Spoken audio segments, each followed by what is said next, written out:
Walk into a Costco warehouse on any given Saturday, and the very first thing that strikes you isn't the products on display. It is the overwhelming sense of sheer scale. You are stepping into a cavernous industrial cathedral of consumption that seems to openly defy every established law of modern retail. There are no fancy promotional displays, no soft ambient lighting designed to put you at ease, and no helpful floor assistants wandering the aisles to guide you to the milk. Instead, there is only the low ambient hum of massive commercial refrigeration units, the harsh glow of overhead fluorescent strip lighting, and the rhythmic, metallic clatter of oversized shopping carts navigating polished concrete floors. It is an environment that feels almost like a prison or a distribution center for raw goods. Yet tens of millions of people across the globe cross these thresholds every single day, treating this bare-bones warehouse not as a compromise, but as a sacred sanctuary of value. For decades, the global retail world has been locked in a bitter, frantic race to the bottom. It has been a fierce struggle defined by shrinking margins, aggressive cost-cutting at the expense of human labor, predatory marketing tactics, and an obsession with short-term quarterly profit. But far away from the traditional retail hubs, in the quiet heart of Issaquah, Washington, a radically different kind of business empire was quietly constructed. It is an empire that deliberately pays its frontline workers significantly more than its closest competitors, spends precisely $0 on traditional television or digital advertising, and fiercely refuses to raise the price of its iconic hot dog combo, even as aggressive global inflation ravages the world economy around it. This is the definitive story of how Costco didn't merely survive the so-called retail apocalypse. It systematically conquered the global economy by doing almost everything exactly backward. Welcome back to the Null Theory channel. If you enjoy deep, meaningful stories, please take a moment to like, share this video, and subscribe to our channel to support us. To truly understand the unique soul and enduring architecture of Costco, we have to look back at the radical, unorthodox origins of the membership warehouse concept itself, a story that begins not in a corporate boardroom, but with a visionary man named Saul Price. In the 1950s, Price founded FedMart, a groundbreaking retail store originally designed to sell exclusively to government employees and their families. Saul Price possessed a fundamental economic philosophy that was considered absolute heresy in the conventional world of commerce. He believed that if you want to be truly successful in business, you have to become the most efficient possible distributor of goods to the end consumer. He had no interest in the superficial fluff, decorative aesthetics, or psychological trickery of retail. He was obsessed entirely with the pure mathematics of value and operational efficiency. In 1976, Saul Price took this philosophy a step further, opening the very first Price Club inside an old repurposed airplane hangar in San Diego. It was inside this unadorned facility that a young, observant executive named Jim Sinegal learned the trade at the feet of the master. Sinegal was not a man drawn to the glitz, glamour, or status of corporate executive life. He was a leader who famously wore a simple plastic name tag that read nothing more than Jim, who worked out of a plain desk fashioned from old office doors, and who insisted on answering his own telephone line directly.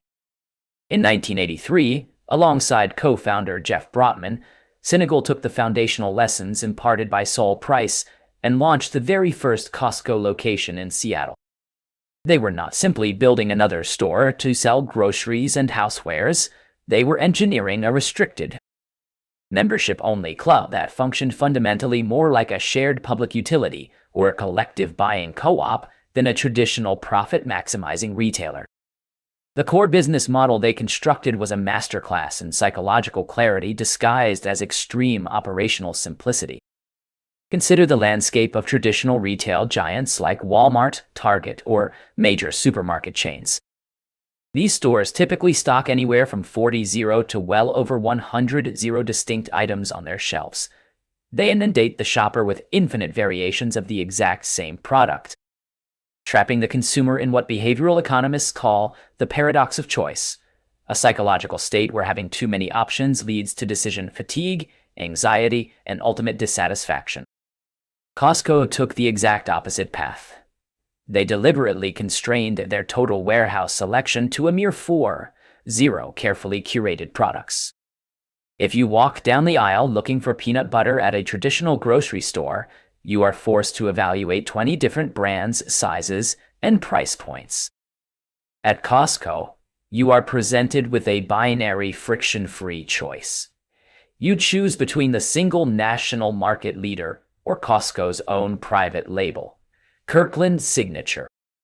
This strict limited SKU strategy serves as the secret, high-octane engine of their operational efficiency.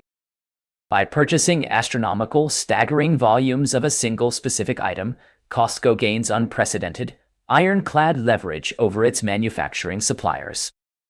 They can approach a supplier and demand manufacturing concessions and price drops that no other company on earth can command. But the real genius, the philosophical pivot that truly allowed Costco to rewrite the rules of modern economics, lies in how they treat their profit margins. Standard retailers routinely mark up their shelf products by anywhere from 25 to 50%, squeezing every possible cent of margin out of the transaction. Costco institutes a rigid, unbreakable internal rule. They cap their markup at a maximum of 14% for national name brands and 15% for their Kirkland Signature private label. What this mathematical reality means is astonishing. After paying for the physical building, the electricity, logistics, and employee wages, Costco makes virtually zero profit on the physical goods sold on their floors.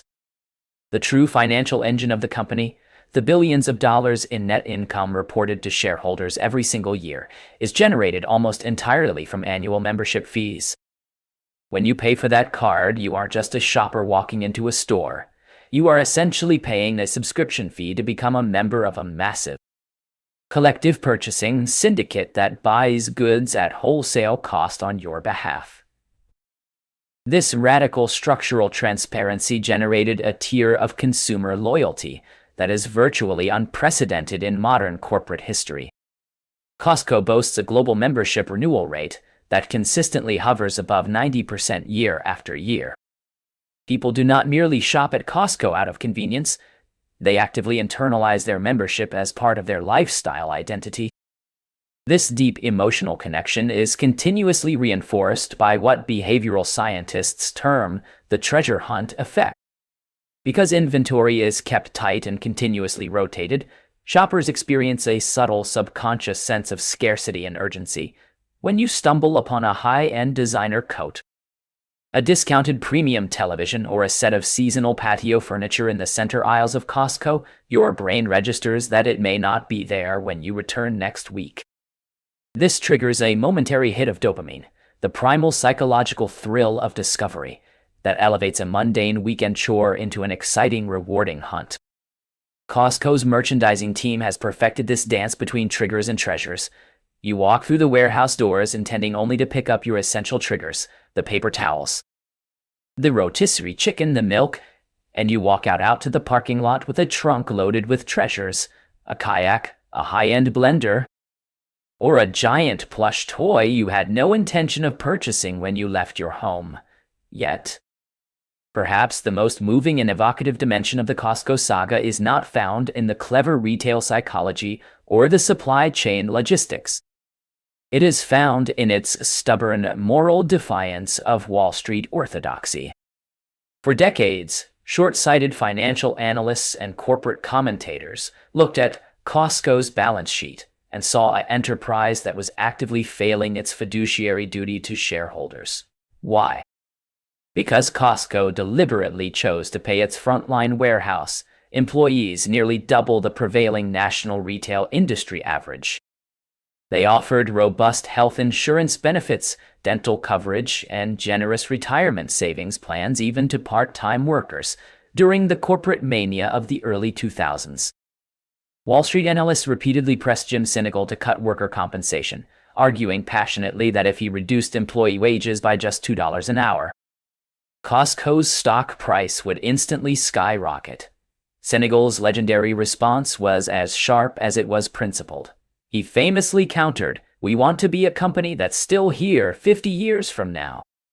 Sinegal understood a fundamental truth about organizational health that so many modern corporate executives lose sight of, that a business is ultimately only as stable and resilient as the human beings who stock the shelves, operate the registers, and sweep the floors.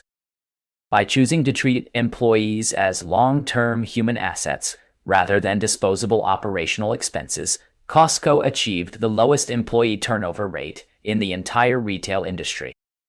While rival corporations were burning billions of dollars constantly hiring, firing, and retraining high-turnover staff, Costco was cultivating a deeply loyal, highly knowledgeable army of long-tenured veterans who understood every operational nuance of the business inside and out. Nowhere is this stubborn, unyielding defiance more strikingly illustrated than in the legendary story of the Costco hot dog combo. In 1985, Costco introduced a quarter-pound all-beef hot dog bundled with a 20-ounce refillable soda for the price of exactly $1. Through geopolitical shifts, economic recessions, supply chain shocks, and historical waves of global inflation, that price point has remained completely unchanged for over 4 decades. It has evolved into a national cultural icon, a physical totem representing the company's unwritten contract with the member. When former CEO Craig Jelinek once approached Jim Sinegal in a private meeting to explain that the company was losing money on the iconic combo and needed to raise the price to offset rising food costs, Sinegal did not offer a polite corporate compromise. His response was brutally direct: "If you raise the hot dog, I will kill you. Figure it out." Instead of breaking their promise to the customer, Costco's engineering team figured it out. They responded by building their own state-of-the-art hot dog processing plants, completely verticalizing their internal supply chain to maintain absolute control over cost and quality. This commitment was never really about the hot dog itself. It was about establishing an unshakable philosophical anchor. That $1.50 price tag communicates a powerful, subconscious message to every single member who walks through the door. No matter how chaotic, expensive, or unpredictable the outside world becomes, the fundamental integrity and value of Costco remains permanent. This philosophy of enough, the conscious decision to bound corporate greed in favor of mutual trust, is precisely what enabled Costco to seamlessly expand across borders and conquer the global marketplace. When Costco opened its very first warehouse in Shanghai, China, the scene was extraordinary. Tens of thousands of eager consumers queued up in lines extending for blocks, waiting patiently under the heat for hours just to secure an annual membership card. It proved a profound, universal truth. The human desire for transparent value, high quality, and basic commercial honesty transcends cultural, geographical, and political boundaries. They did not need to fundamentally alter their operational core to fit different regional markets because their foundation rests upon the universal human psychology of trust. They built their private label, Kirkland Signature, into a powerhouse brand generating over $50 billion in annual revenue, making it significantly larger than standalone Fortune 500 giants like Nike, Campbell's Soup, or Hershey's, simply by delivering on a transparent promise that the store brand would meet or exceed the quality of name brand competitors at a fraction of the cost. In the final journalistic reflection, the enduring story of Costco is not merely a corporate case study in retail logistics or inventory turnover. It is a profound, living thesis on the underlying ethics of modern capitalism. It serves as a striking, undeniable proof of concept that a business does not need to exploit its frontline workforce, manipulate its consumer base, or squeeze its suppliers to build a thriving, multi-billion-dollar global empire. It demonstrates that there is a sustainable, highly profitable path forward built on the slow, deliberate cultivation of long-term loyalty rather than the frantic pursuit of short-term quarterly gains. Costco represents a rare, alternative vision of enterprise, a vision where the ultimate objective is not to extract as much financial capital as humanly possible from the market, but to deliver maximum possible value to a community of members while maintaining a healthy, durable profit. It stands as a powerful testament to the long-term strength of a simple, unyielding moral mission. As we survey the rapidly shifting landscape of modern commerce, a landscape increasingly dominated by automated fulfillment centers, algorithmic pricing, and gig economy labor, Costco remains a stubborn, monumental institution dedicated to the human element. It reminds us that commerce at its very best can be a mutually beneficial community effort, and that genuine human trust remains the single most valuable currency any business can ever hope to earn. The cavernous silence of the warehouse, the steady hum of the flatbed carts, and the permanent price of that hot dog are all part of a much larger, ongoing conversation about what it means to be a responsible corporate titan in the 21st century. Thank you for joining us on this investigative journey through the warehouse of the world. The next time you walk down those massive concrete aisles, remember that you aren't just buying bulk goods. You are participating in one of the most remarkable, successful economic experiments in human history.